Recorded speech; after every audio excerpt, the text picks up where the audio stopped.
오늘 데일리 브리핑에서는 뉴욕에 거주하시는 한인 유권자연대의 김동석 대표 연결합니다. 안녕하십니까? 네, 안녕하세요. 네. 조 바이든 행정부가 출범한 지 벌써 50일이 넘었습니다. 이 워싱턴 백악관의 작동은 이제 제자리를 잡았다라고 볼 수가 있겠는데, 바이든 정부의 특징이 이 다양성이 아닐까 이런 생각이 드네요. 이 여성 그리고 유색 인종 등이 백인 비율을 넘을 정도인데 보시기에 어떻습니까? 지금 뭐 국가의 위기를 잘 넘길 수 있다고 보여집니까? 예, 맞습니다. 지금 그 바이든 정부, 특히 백악관에 일하는 모습이나 방식이나 여기에 전 세계에 이목이 집중돼 있죠. 네. 워낙 지난 4년 동안 바이든 정부가 볼 때에 미국의 모든 그 체계가 흐트러진 게 너무 많고 그런데 네. 50일 지났습니다. 세계 권력이 들어오면은 석 달 열흘, 100일이 이제 평가 첫 번 그 텀이에요. 그러니까 절반, 50일이 지났는데 50일 지나고 전문가들이 바이든 정부가 어떠한 동력을 가지고 어떻게 일하려고 하는지는 좀 보이고 있다. 이런 논평들이 좀 많이 요즘에 나오고 있고, 지금 말씀하신 것처럼 좀 많이 관심이 집중된 데가 이전에 비해서 다양하게 구성이 돼 있잖아요, 권력이. 아시겠지만 미국 권력 1, 2, 3이 대통령 다음에 2등이 부통령이니까 여성이고 3등이 또 하원 의장이니까 여성이잖아요. 네. 지금 미국이 이러니까 지금 미국 리더십이 이 혼란하고 어려운 거를 여성들의 비율이 커진 거에 대해서 그 리더십이 어떤가라는 거에 대해서 기준을 가지고 많이 평가를 합니다. 결론은 무난하고 오히려 리더십이 잘 갖추어지고 있다라는 평가가 대부분입니다. 지금 의회에 143명이 여성입니다. 35 내지 40여 명이 늘어났는데요.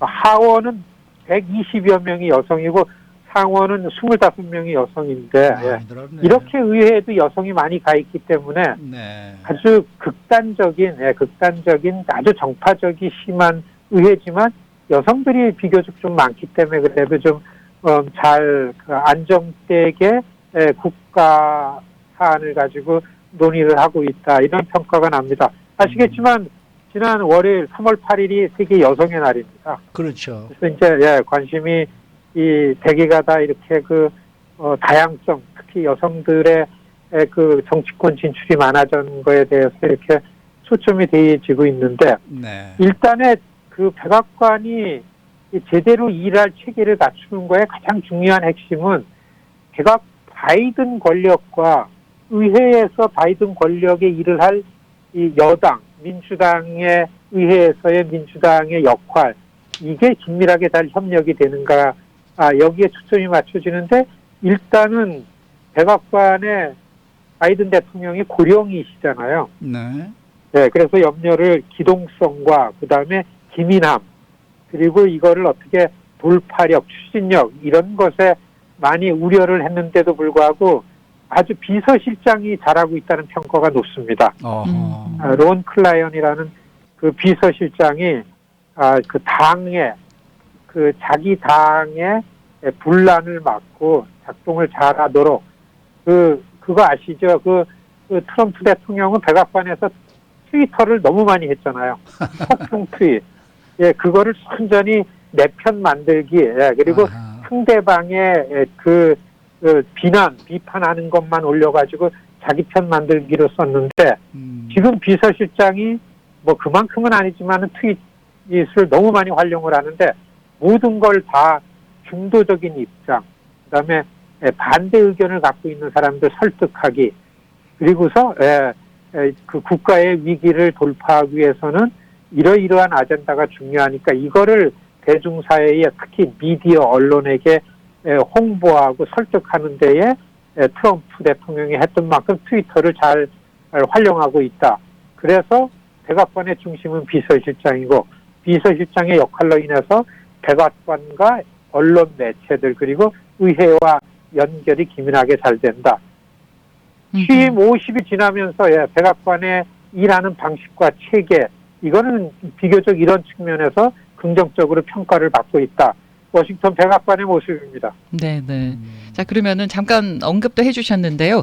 백악관하고 의회가 얼마나 서로 긴밀하게 서로 이해하고 협력하느냐 이게 굉장히 중요한데 협력 체계가 어느 정도 잘 갖춰져 가고 있는 건가요? 어렵죠. 왜냐하면 사실 지난 대통령 선거 때 의회는 공화당이 이겼다고 얘기하는 전문가들이 많습니다. 그 상원은 한 명 때문에 민주당이 다수당이지만 지금 거의 양쪽이 같고요. 하원은 공화당이 한 11석을 더 추가했기 때문에 공화당이 이긴 거죠. 모양이 이렇게 되니까 백악관이 굉장히 어렵죠. 네. 그래서 사실은 지난 1월 6일 그 의회 공격한 것 때문에 2차 탄핵하는 거를 백악관의 바이든 리더십은 동일하게 반대했습니다. 그 한일의 배안에서는 탄핵 마땅하지만은 앞으로 이를 놓고 봐가지고서는 지금 탄핵 안 하고 그냥 협력하는 체계를 갖추는 게 어떠냐 이런 얘기를 할 정도로 그 협력이 잘 되지는 건 아니죠. 코로나 상황이 제일 어려운데 바이든 정부가 들어오면서 이 코비드 상황 아래서 시민들을 국민들을 그리고 중소상인들을 케어하는 성과를 내야 되는데 그 경기 부양책 겨우 어젯밤에 최종 통과됐잖아요. 네. 바이든 정부 들어왔어요. 하원에서 통과가 됐지만은 상원에서 잘 합의 안 해주는 거를 겨우 통과해가지고서 다시 하원으로 가가지고 어제 저녁 통과돼가지고 이제 이 경기 부양책 돈이 풀어지는데 이럴 정도로 그 백악관과 의회 협력은 어렵습니다. 그런데 어려운데도 불구하고서 그래도 정파적인 입장을 바이든 정부가 갖는 것보다는 이 공화당을 설득하는데 이 설득이 왜 어렵나 하면요. 아직 워싱턴에는 트럼프의 그림자가 어른어른거리고 그다음에 의회는 더군다나 공화당은 오너가 트럼프입니다.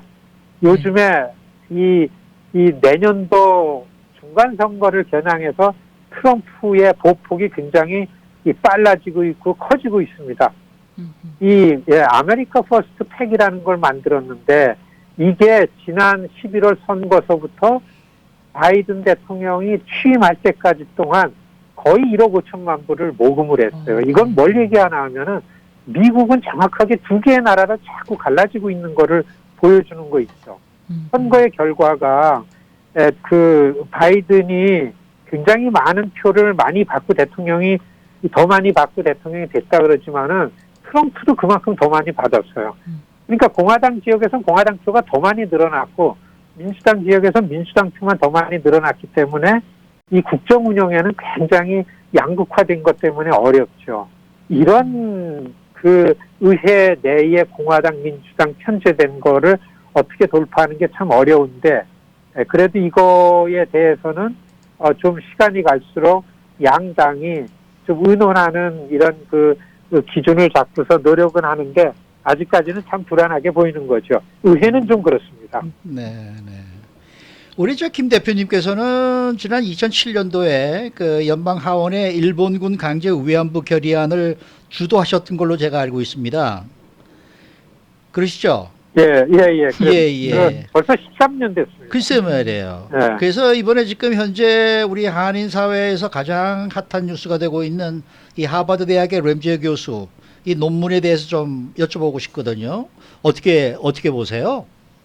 예, 이게 사실은 미국에서 터진 일입니다. 그리고 이 일을 세상에 맨 처음에 알린 게 아주 일본의 가장 진짜 봐줄 수 없는 극우 언론 매체인 산케이에서 처음 이거를 언급했어요. 네. 그래서 뉴스가 됐는데 저는 사실 이 위안부 결의안을 이 이니셔티브를 쥐고서 결의안으로 연방 하원의 만장일치 결의안으로 만들어내면서 미국에서 일본에 대한 좀 공포감을 좀 갖고 있습니다. 미국에서 이게 만만치 않구나. 이게 정치권에서 결의안을 만들었다 하더라도 이게 우리는 얼마나 일본에 비해서 약자인데 정말 전략적으로 이 일을 해야만 되겠구나라는 거에 대한 긴장을 그동안 갖고 왔는데 어. 왜 이때 이 문제가 터졌는가에 대해서 굉장히 긴장하고 있어요. 어. 미국이 한국, 일본, 미국 관계가 너무 중요하다고 외치고 있는 시점에 이게 터졌는데 그렇죠. 이게 워싱턴에 와 있는 한국 특파원들의 이 보도 경쟁 때문에 커진 부분이 너무 많아요. 어. 한국에서는 마치 이제는 위안부라는 문제가 인권 문제로 정착이 된 것처럼 이렇게 많이 우리가 유리하도록 알려지고 있는데 램지어 교수 위치와 자리는 탄탄해요. 하버드 대학교는 움직일 기미가 전혀 없습니다. 어. 그 논문을 발표하려고 했던 그 학회, 그 잡지사에서는 그거 뭐 그냥 우리 계속해서 이거 일정대로 내겠다. 한 달간 연기가 됐지만 이렇거든요. 그러니까 이게 그 기자들의 보도 경쟁, 경쟁적인 보도 때문에 마치 우리가 유리한 것처럼 됐지만은 이게 미국의 주류가 미국의 이런 그 학교를 관할하는 학문적인 영역에서도 이 아직 위안부 문제가 충분히 홍보되지 않았다라는 게 보이잖아요. 네. 그래서 오버하지 말고 냉정하게 위안부라는 이 인권 문제가 미국에서는 어느 정도 수준에 지금 자리 잡았는지를 아는 게 중요한데 지금 이렇게 말씀을 언급하시니까 미주 동포들은 좀 더 냉정하게 봐야 되겠다. 램지어 교수를 못돼 먹었다고 자꾸 그 험한 욕설 같은 걸 하는 걸 자꾸 공격적인 게 오는 거를 일본은 이거를 활용하려는 채비를 갖고 있습니다. 네, 네. 그래서 미국에서 일본하고 한국이 싸움하고 분쟁하는 걸로다가 지금 몰아가려는 일본의 함정에 빠지는 거 아닌가. 점점 그렇게 되는 측면이 있기 때문에 네. 훨씬 냉정하게 봐야 되겠다.